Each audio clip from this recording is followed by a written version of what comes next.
Before we jump into this podcast, let's just have a first word from our sponsors, NordVPN, the fastest VPN in the world and an absolute essential travelling companion. You can use NordVPN on 10 devices with just one account, easily switching your virtual location to access apps and websites in other countries.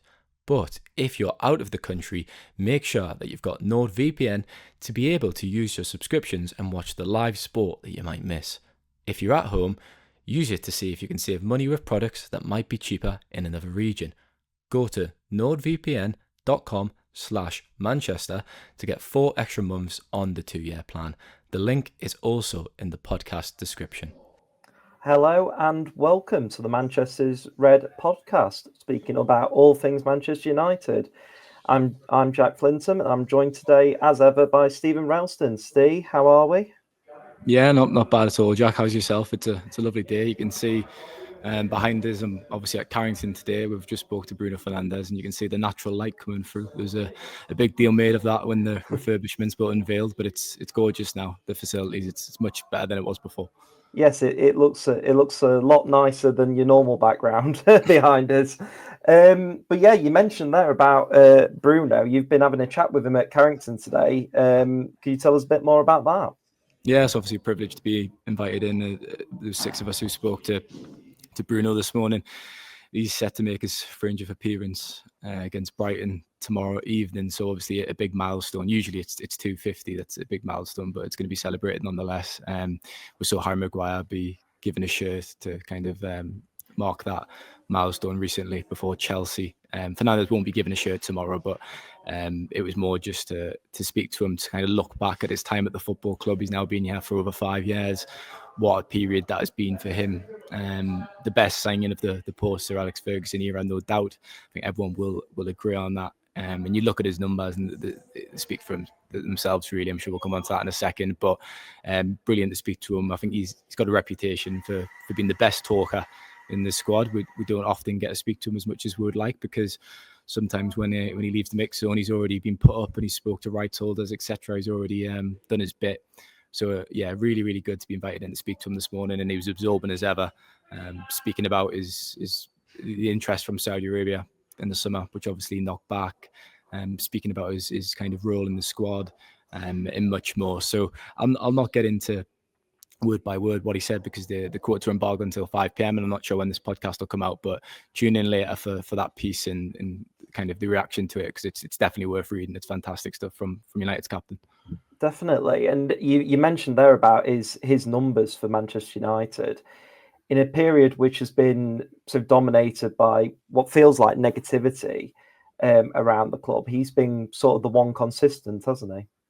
Yeah, and he's given his best years to the football club. If everything around him had been better and slightly better oiled, then he would have won a lot more. And I think that was the conversation in the summer when there was interest from Saudi. Should he maybe leave for the sake of himself, really, to go and win more trophies? But then would that be a move to Saudi Arabia? Would he really have wanted to move out there? And I think he's 30 years old at the time. Obviously, he's 31 now, so it would have been a big move. United paid £46.6 million from an initial fee when he joined from Sporting in January 2020. With add-ons, that would go up to 68. And I presume now, I don't know the ins and outs, but I presume now all those add-ons have been triggered. But even £68 million is an absolute snip. It's a bargain, isn't it, for a player of Fernandes' quality and what he's contributed in that time. And if you just break down his numbers, I've actually got them in front of us here. I mean, obviously 299 appearances, set to make his fringe tomorrow against Brighton. But he scored 100 goals in that period, 84 assists. He's had 834 shots. He's created 836 chances. That's the first, the most from anyone at the club, unsurprisingly, in that period, in all competitions. So he's been the driving force in the dressing room, really, over that period of time. He's been fantastic. He's been so consistent. And I think the ability to always be available as well, I think that's quite underrated, and especially in the modern game when the workload on players has been so intense. There's a lot more games now, far too many games, including internationals as well. And he is always available. I think it's 3 games for injury and 1 for illness that he's missed during his time at United. So that is so impressive. You can look at his performances on the pitch, which are really impressive, and then you can look at that as well. And then more broadly his leadership skills, who he is around the club, the young players that he helps, the kind of the tempo that he sets at Carrington. There was just a story we were chatting here before we spoke to Bruno this morning, that when the players were given some time off last week or a week and a half ago, during the international break, when they came back in, losing track of my days before the Liverpool match, Bruno wasn't training, but he still went out there to the training pitch. It was chucking it down with rain. It was windy, as you'd expect in Manchester. It's a lovely day today, but it was chucking it down. And he wasn't training, but he went out there and he watched training. And that just says a lot about him as a person, doesn't it? He's the standard setter in that dressing room, and that's just a small example of what he does. When young players come up to the first team, he knows their names already. He makes them feel very welcome. He is such a leader, and he was a leader before he was given the armband in 2023. He didn't touch on this in the chat, but he's recalled the story previously when Erik ten Hag had given him the armband, obviously stripped Harry Maguire of the duty, and ten Hag hadn't actually communicated to Fernandes yet that he was getting it. And he did a speech in the dressing room when ten Hag had spoken to the players and announced it publicly.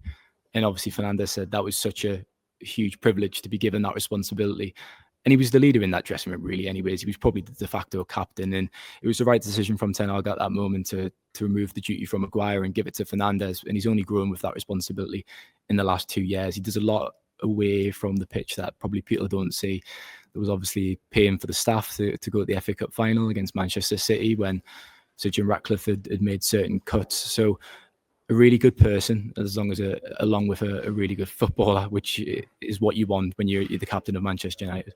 Yeah, it's the perfect combo, really, and it feels like we're a world away from the discussions about whether he was rightly suited for the captaincy or not. Because you have to remember, there was a period at the beginning where people were questioning whether Fernandes was the right person after Maguire.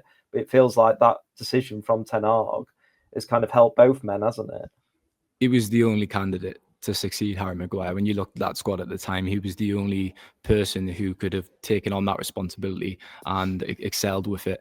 It was the right choice. It was the correct choice. And the stuff about his kind of demeanour on the pitch, there's definitely some merit in it. There's been times when he's worked his ticket with a referee, and you often think, especially when United have been training in games, you often think maybe just be a bit more intelligent and rein it in a little bit and maybe shut your mouth. But that is part of who he is as a player, and that's what makes him so brilliant. The fact that he's got this personality, the fact that he plays on the edge, the fact that he's not afraid to give a referee an earful now and then. Obviously referees won't like it, but he's the kind of player that if he's at your football club, you absolutely adore him. And if he's not at your football club, he might irk you and he might rub you up the wrong way. But fortunately for United, he's been playing in red for the last 5.5 years. And they've been, can you imagine where they would be without him? There's been times when he has single-handedly dragged them through games, when he has single-handedly thought, I'm not losing this game. I'm going to produce something. I'm going to create a moment. I'm going to score a goal or assist. He's kind of the Brian Robson, really, of the modern day. That's the kind of figure he is and the kind of player he is. So there's not enough superlatives really to describe Bruno Fernandes. And there's obviously been some conversation this season about his position and playing in a deeper midfield role. And I have thought myself that he maybe has struggled with certain aspects of the role, and he's lost certain players in different games, and maybe that highlighted it. But he performs wherever he plays. That's how good he is. And I think his preference would obviously to be playing in a higher position, a more advanced role in the number 10 in Amrim's system. But he'll play anywhere for the team. And his performance obviously at the weekend was fantastic against Liverpool, and that was produced in the deeper midfield role, and captaining United to their first win at Anfield for 9 years was excellent. So there's too many performances to recall really that have been so good from Fernandes. It's almost a case of where do you even start? Definitely, and I'm sure he'll be hopeful of another impressive performance tomorrow against Brighton. And speaking about Brighton, it's a big game, isn't it, for United to try and keep that momentum going after another victory at Liverpool? It's huge. It's just as important as Liverpool was last weekend. Obviously, Liverpool, United's biggest rivals. It's at Anfield. It's a massive, massive game, and the eyes of the world are on that fixture. They necessarily won't be tuned in the exact viewing figures for Brighton this Saturday at 5:30. But that result was huge for Amram. And as we said on the review podcast, pardon me, it must be the turning point. You must build on it. It's pointless winning that game if United aren't going to build on that result and really build some momentum and climb up the table, because they need to string together a few wins now and really build some consistency and deliver some really good performances on a week-by-week basis. So we need to see that against Brighton. It's a different test. And as I mentioned, I think the 5:30 kickoff will help them, because when it's under the floodlights, there's always a better atmosphere, and it should help United make a faster start. But Brighton have been their bogey team in the Premier League in the last few years. Won at Old Trafford 3-1 in the last 2 seasons. Obviously, last season winning, and then the season before that, and then they won 2-1 the season before that. So they've got a very good record at Old Trafford, unfortunately. So there will be a test this weekend. There's no doubt about that. I think they're 10th in the Premier League. They're a very good side, and they'll ask questions of United. But if United can get a win over the line, build on that Liverpool result, there's such an opportunity there. You look at the November international break and think they could be in the Champions League places by the November international break. And in the October international break, there was obviously a little bit of chatter about Ruben Amorim, and in September international break, the same was going on as well. So it's funny how quickly football can change. The mood can change if you put together a few convincing results. But we really need to see that on Saturday evening. They really need to deliver a good performance against Brighton. Yeah, definitely. And I mean, I was looking at the table beforehand, and this is probably on paper the most even contest United have had all season. United are a place better off than Brighton, but only by a point. And you just feel, as well with Brighton, you're not 100% sure what sort of team will come, whether it'll be the team that beat Chelsea 3-1 at Stamford Bridge, or the one that struggled against lowly Wolves earlier in the season. Well, they beat Chelsea, drew against Wolves, obviously, and won 2-1 against Newcastle. They were pretty comfortable against Newcastle. So some good results in the last few weeks for Brighton. And obviously, Fabian Herzl has done a good job since coming in. And they've got some very talented players. We all know what their kind of policy is in the transfer window. They buy almost unknown players and kind of produce them out of nowhere, maybe from South America or different areas of the globe where some Premier League clubs might not be operating with scouts. And Brighton seem to use Tony Bloom's algorithm to produce these worldies of these players. And then they'll sell them for maybe £100 million a couple of years later, and they'll produce these players from seemingly nowhere, pull them out of a hat, and they're fantastic in the Premier League. So they've got talents like that on the side. That result against Newcastle last weekend was big for them. So they'll come to Old Trafford with confidence. And why wouldn't they when you look at their record? But it has to be about United. If United get their approach to the game right, Ruben Amorim gets his tactics right again, they've got the momentum now, and they've got enough quality there to hopefully win back-to-back games again. Definitely. Well, we'll take a short break there, and after the break, we'll be looking at the forward line for United.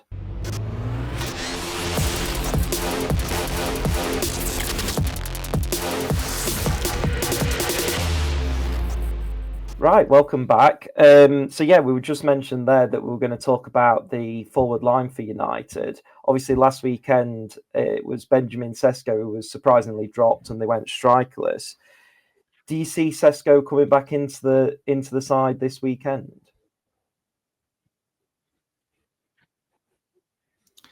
I think there's an argument for and against the decision to recall Sesko. Really, obviously, Amorim reverted to the strikerless front three at Anfield, and it worked a treat. And Burmo Mount on stick. I actually, as I said on the review podcast, I thought that there was potential for United to be blunt there at Anfield, and then Burmo pops up in 2 minutes and scores. Sesko scored twice in his last 2 games before that. So again, I'll reiterate, it was a big decision really to name him on the bench.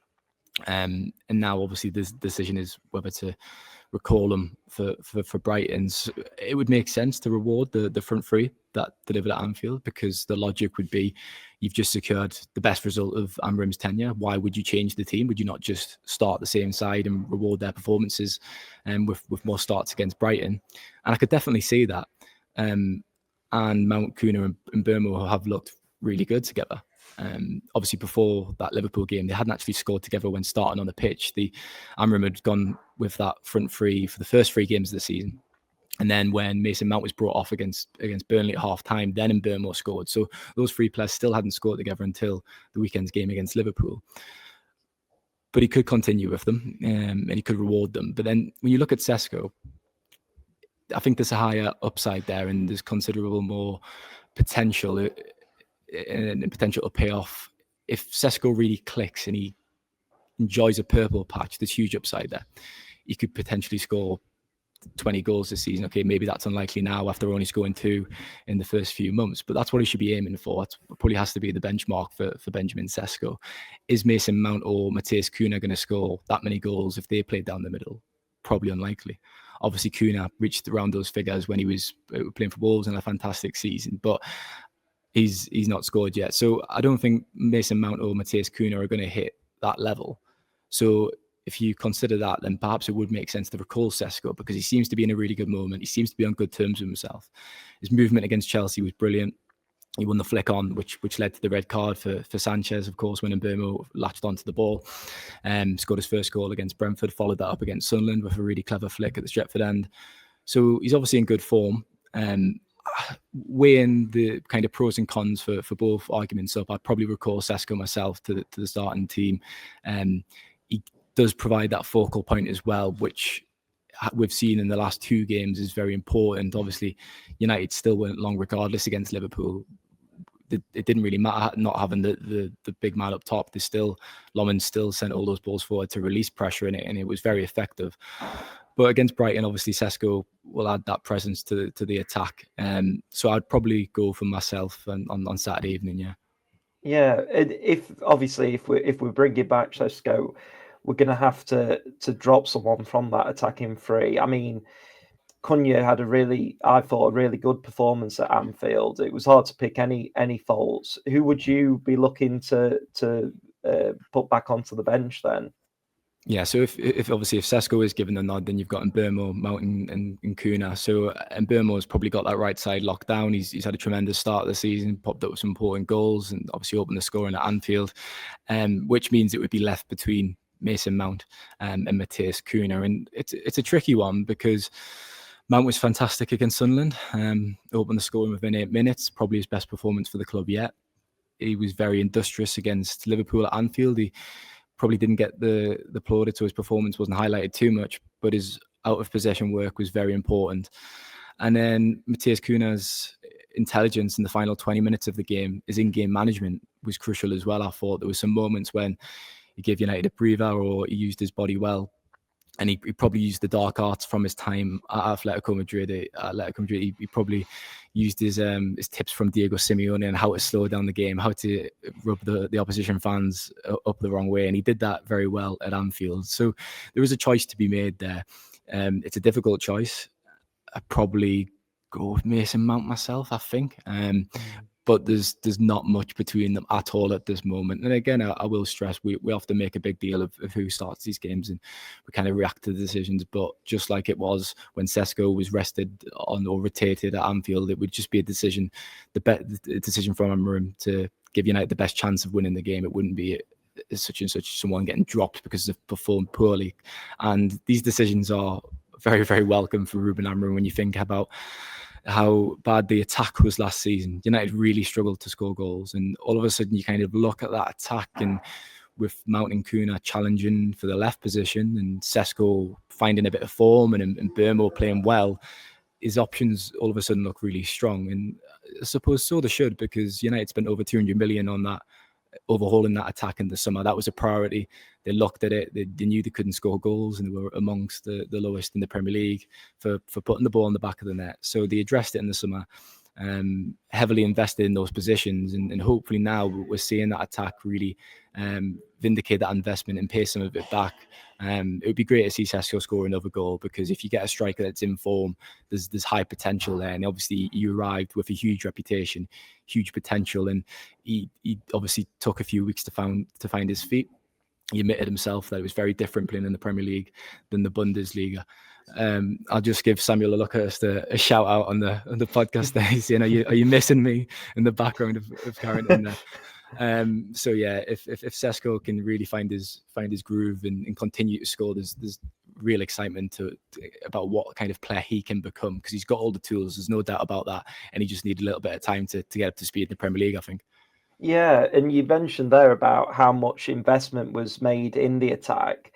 It was that investment that possibly stopped one of the Brighton players from playing for United this weekend, and that's Carlos Baleba.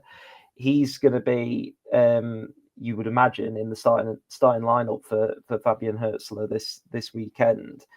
It's a bit of an audition for him, isn't it? To see if he can do it for United, because it's been a bit of a ropey season. I think the Brighton manager has mentioned about how his head might have been turned a little bit this summer, even though it seemed pretty quick that the transfer saga came to an end. Yeah, I think it's probably understandable that Carlos Baleba has been slightly affected by all of that. He's still only 21 years old, and the kind of indication in the summer was that Baleba would be very open to join United, and unsurprisingly, traditionally, obviously, a way bigger club than Brighton. He'd get a pay rise, he'd be joining an exciting project. So there was obviously attraction there for the player. But Brighton kind of were steadfastly stood by their valuation. It was in excess of £100 million, and they planned to operate with Baleba for another season, so they were very reluctant to part ways. Fabian Herzler came out in August before the start of the season and said Brighton were very confident of keeping him, so that kind of ended that story really in the summer transfer window. United kind of sources eventually said when the transfer window closed, we were told that the midfield was not a priority because the club already had options that they viewed as strong and versatile. And obviously eyebrows were raised when we were kind of told that, because you looked at the midfield options and it was entirely predictable that the midfield could be an issue this season, that perhaps they should have prioritized signing a midfielder in the summer window. Would have Baleba been that player to make a huge difference? I've personally got my doubts. He's obviously a huge talent, and he's got a huge future, and he's still only 21 years old, and he showed a lot in the Premier League, but he still is very raw. And if you're going to invest £100 million, which is obviously a significant outlay, you want to tick a lot of boxes, and I'm not sure the boxes that need to be ticked are with Baleba at the moment. He's struggled a bit this season, and again, the noise around the summer has to be factored into his performances. He was substituted at half-time against Everton in August, and he was benched against Bournemouth and came on, I think, for around 25 minutes, and he definitely did not look like a player with £100 million in that game. So maybe he just needs a bit of time to put that behind him, to kind of deal with his situation at the moment, and to deal maybe with the disappointment of not getting the move. But if he wants to earn a move to United, then he needs to be performing every week. If you are trying to vindicate a £100 million price tag, you need to perform consistently. That is the key to doing that. It's sod's law. He'll inevitably rock up at Old Trafford tomorrow evening and deliver the best performance of the season from himself. That is just guaranteed. That will happen. So yeah, for the fans who are going to the game, for the fans who will of course be watching it from home, keep an eye out on Baleba. He is obviously a talent, a defensive midfielder. There's a high ceiling there, but I've currently got reservations about whether he is the right choice for £100 million to invest that sort of money in. Again, that's a lot of money. Everything has to be right to invest that kind of fee. Yeah, and I suppose midfield, you would imagine, is going to be one of the areas that United look at next. Obviously, a lot of attention's been on defence and attack. If it's not going to be Baleba, we spoke on Monday about Casemiro and sort of the doubts that he'll stay beyond this season. Who would you think would be the sort of person to look towards? I mean, Adam Wharton's name's been mentioned at Crystal Palace. Maybe he's more justifiable in terms of excuse me, that price tag. I'm not sure. The kind of player, Baleba is the kind of right profile that I think when I watch him, he's more capable of maybe, although he's got an engine and he can play box to box, he is more capable of sitting back and maybe being that anchor and providing defensive cover. And it's interesting because you look at the profile of Adam Wharton, and who's obviously done very well at Crystal Palace, and Elliot Anderson, who is now doing really well at Nottingham Forest. And those two players have been linked with moves to United.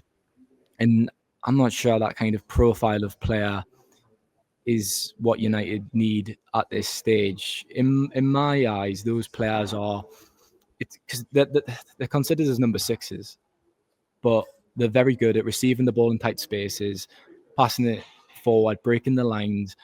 Are they great at breaking up the play, making interceptions, being aggressive and winning duels? They're capable of doing so. Of course they are, because when you watch them, they do it. But are they at that level in that sense? I'm not so sure. Especially Elliot Anderson. He's definitely more of a number 8. Don't want to get too pedantic or technical about and roles in the midfield, but he's probably more of a number 8. He's more advanced than a traditional number 6. I think when you look at the kind of player that United need to sign, in a dream world, they would have signed Casemiro at his pomp. That kind of player, that's the kind of mold they need. Someone who is incredibly good at sitting in front of that defense, because if Bruno Fernandes is going to partner that player, and that is another question, but if it is going to be Bruno Fernandes going forward, then you do need more of a defensive minded player. And that's why Amram has gone with Casemiro this season, because he's looked at Fernandes' qualities and he's thought about which player is best to partner him. And obviously Casemiro is that player to partner Fernandes because of his defensive capabilities. So who actually is that player is another question. That's why United staff are paid the big bucks, because they've got a scouting network and they've got the data, and they'll make that decision themselves. You look at the market right now, and it's grossly inflated. No matter who you're saying, is probably going to cost a lot of money, and everyone's after that kind of player. And also Amram's system, I think, asks a lot of the midfielders.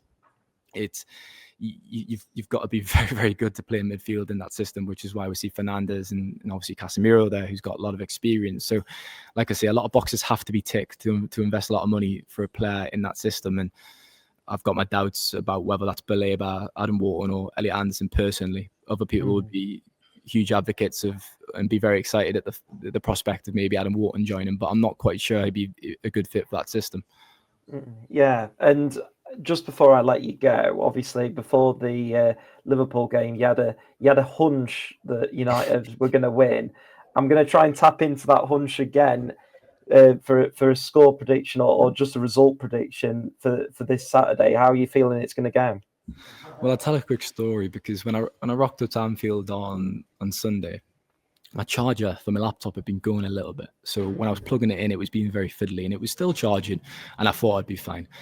But of course, when I turned up for the game, one of the biggest games of the season, the charger broke. So I was fiddling around with it, and my charge was going down and down and down. And I went out to the press box to take my seat, hoping that the different ginger scenery, different plug would maybe inspire something, change something that would charge. It wasn't to be, and I started to panic a little bit probably. And I filmed my edit there, and I went, look, there's potential here for the battery to be drained, and of course you can rely on a colleague, and I was potentially that was an option. And I'd spoken to the Liverpool steward who phoned the technical team at Anfield. Unfortunately, there was no spare chargers, which is probably going to be a long shot as well. So I was kind of staring at the prospect of maybe asking someone to share, which you never want to really do that, interrupt someone's flow during a game, for example. And as well, I'm not sure their charger would have, of course, fit into my laptop. But when I sat down, there was a charger left from the week before, and I pushed it aside because I thought it didn't look like it would have fit. And I got to the point where I just looked at it, I picked it up off the seat, and I just plugged it. It was a USB cable, so my chargers used to be a different lead, and it worked anyways. And I just thought, how lucky is that? And then when I went down into the media room, I was laughing at the look of it, and I spoke to a United staff member and laughed about the situation. And they said, well, I'll take that as a message that we'll win. Kind of, because I was like, look, God's looking down today. That maybe he's on United's side. So maybe I just need to break my charger for Saturday evening and rock up and hope for a repeat. But look, it's a huge opportunity for United to win another game, to build momentum again. And like I say, you look at that November international break now, and all of a sudden there is potential there to be sitting in the Champions League places if the cards kind of fall how they want them to over the next few weeks. But the fixtures look relatively decent. You've obviously got Nottingham Forest and Tottenham as well to come. But for this weekend, I'll go for another win. I'll keep the ball rolling, and I'll say 3-1. I can imagine Brighton scoring, but I'll give you a score prediction, and I'll go with 3-1. There we go then. If it comes through, I'll be asking you for lottery predictions next week, Steve.